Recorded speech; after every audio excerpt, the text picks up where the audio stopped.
जय गुरुदेव। आप लोग अपना मतदान किसको करेंगे? इंसान को दान, बुद्धिदान, गौदान, कन्यादान व मतदान बहुत सोच समझकर सुपात्र को देना चाहिए। शाकाहारी, नशा मुक्त, चरित्रवान की बुद्धि व सोच समझ सभी लोगों के लिए हितकारी होती है।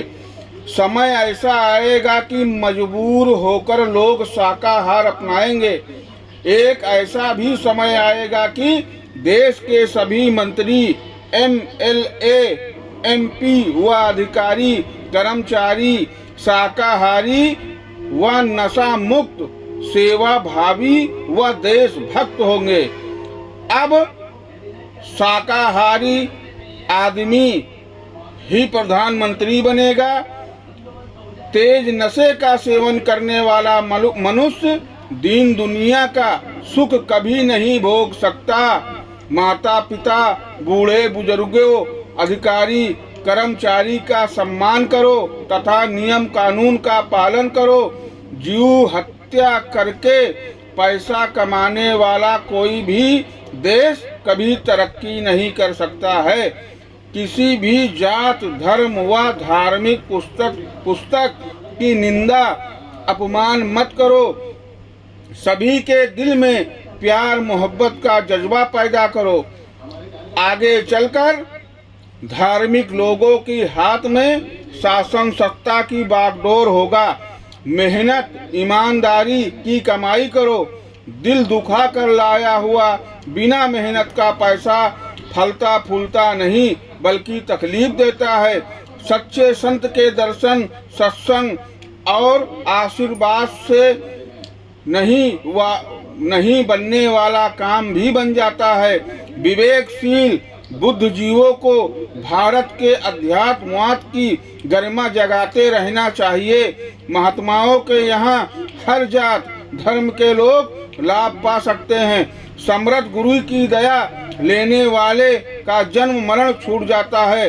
धन, बल, प्रतिष्ठा का अहंकार पतन का रास्ता दिखाई देता है। दया दुआ की वर्षा होगी, भीगेंगे हम सब लोग और जीवन रक्षा का मंत्र सीखेंगे हम सब लोग। विश्वविख्यात संत बाबा जय गुरुदेव जी महाराज तकलीफों को दूर करने, प्रभु की अंश जीवात्मा को जगाकर नाम की डोर को पकड़कर प्रभु तक पहुंचाने के लिए धरती पर भेजे गए थे। जिस काम को बाबा जी ने अपने आखिरी समय तक बराबर करने में लगे रहे, इस देश में जो भी इस धरती पर जन्म लेता है उसको काल भगवान के नियमानुसार एक दिन शरीर छोड़ना ही पड़ता है। इसलिए ज्येष्ठ कृष्ण पक्ष त्रयोदशी 2012 को बाबा जय गुरुदेव जी महाराज ने शरीर को छोड़कर अपने धाम चले गए। संतों की परंपरा के अनुसार जाने से पहले बाबा जय गुरुदेव जी महाराज ने 40 साल से सेवा में लगे अपने सेवक बाबा उमाकांत जी महाराज को पुरानों की संभाल करने व नए लोगों को नाम देने की घोषणा कर दी थी। मंत्र मूलम गुरु वाक्यम ध्यान रखते हुए संस्था के संस्थापक अध्यक्ष बाबा उमाकांत जी महाराज अपने आश्रम पर गत वर्षों की भांति इस वर्ष भी 3 दिवसीय विशाल भंडारे का आयोजन कर रहे हैं। इस अवसर पर तीनों दिन दोनों समय सत्संग होगा तथा 5 नाम का नामदान भी मिलेगा। 3 जून की रात में पूजन का प्रसाद मिलना शुरू हो जाएगा जो सभी लोगों के लिए फलदायी होगा। दया दुआ की बरसात होगी। धन, बल व भजन में बरकत मिलेगी। श्रद्धा भाव के अनुसार कामना पूरी होगी। अतः आप लोगों से अनुरोध है कि इष्ट मित्र परिवार सहित समय से पधारिए, सत्संग सुनिए, अपने हाथ से प्रसाद ग्रहण कीजिए। यह समय हर तरह की तकलीफों में राहत मिलने का अवसर आपको मिल रहा है, इसलिए चूकिएगा नहीं। याद रहे, दुनिया के काम कभी कम नहीं होंगे, पर बंदे एक दिन हम नहीं होंगे। आप लोग शाकाहारी सदाचारी को अपना मतदान करें।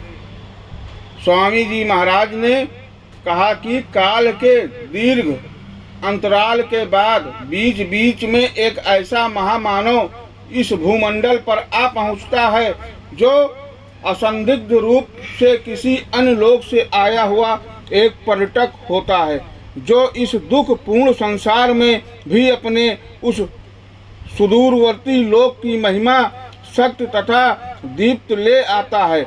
इस मृत लोक का न होकर भी वह हम सामान्य मनुष्यों के बीच विचरता है। वह उस अवर्णनीय दिव्य लोक से आया है जहाँ सूरज चांद सितारों की आवश्यकता नहीं होती, क्योंकि वह लोक ज्योतियों की ज्योत से आलोकित है। धन्य है वह भारत भूमि जहाँ उन्होंने स्वयं को प्रकट किया। धन्य है वे लोग जो इस पृथ्वी पर उपस्थित हैं, और धन्य है वे कुछ लोग जिन्हें उनके चरणों में बैठने का महान सौभाग्य मिला। वह दिव्य महापुरुष सभी तुलनाओं से परे हैं, क्योंकि वह सभी पैमानों तथा आदर्शों के दायरों में नहीं आते। वे तो एक सुनिर्दिष्ट उद्देश्य के लिए उस अनाम लोक से इस मृत लोक में अवतीर्ण हुए हैं। यदि ऐसे महापुरुष के आगमन पर प्रकृति स्वयं ही आनंद पाए, देवदूत कीर्तगान करें, तो भला आश्चर्य की बात ही क्या है। उन दिव्य महापुरुष की मूर्ति हम सबके हृदय में सुव्यवस्थित है।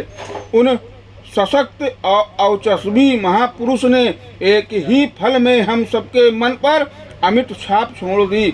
उन्हें हमने देखा, उनकी वाणी सुनी और उनके प्रति अपनी श्रद्धा निवेदित की है। उन्हीं के चरणों में बैठकर हमने उनके प्रति श्रद्धा अनुराग प्राप्त किया है। अद्भुत व्यक्त के धनी परम संत परम पूज्य बाबा जय गुरुदेव जी महाराज के नाम से जिन्हें आप लोग पहचानते हैं, इनका जन्म उत्तर प्रदेश की पावन धरती पर इटावा जिले के एक छोटे से गांव हितौरा में हुआ। बचपन में ही माता पिता परलोक सिधार गए। माता पिता अच्छे जागीरदार उच्च कोट परिवार के थे। माता पिता का साया उठने के बाद बाबा जी ने घर परिवार छोड़ दिया और परमात्मा की खोज करने लगे। हितौरा गांव बाबा जी का ननिहाल है। गुरु महाराज ने बताया कि इस हितौरा की जमीन पर यहाँ मेरी माता जी गाय बांधती थी। यहाँ गाय का खूंटा गड़ा हुआ था। जब मेरी माता जी गाय को चारा डालने आई, तब इसी खूंटे के पास मेरा जन्म हुआ था। गुरुजी की उम्र 3 वर्ष की हुई तब इनके पिताजी संसार छोड़कर चले गए। अब इनका सहारा केवल माँ का ही शेष रहा।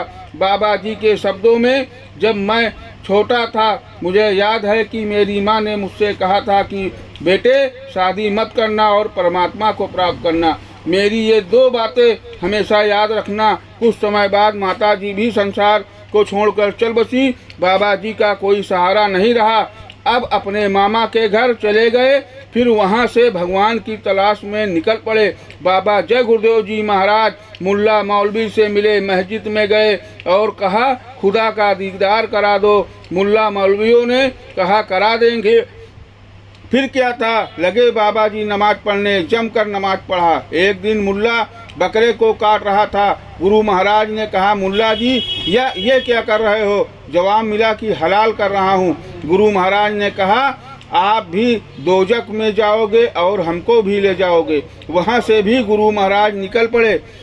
जय गुरुदेव।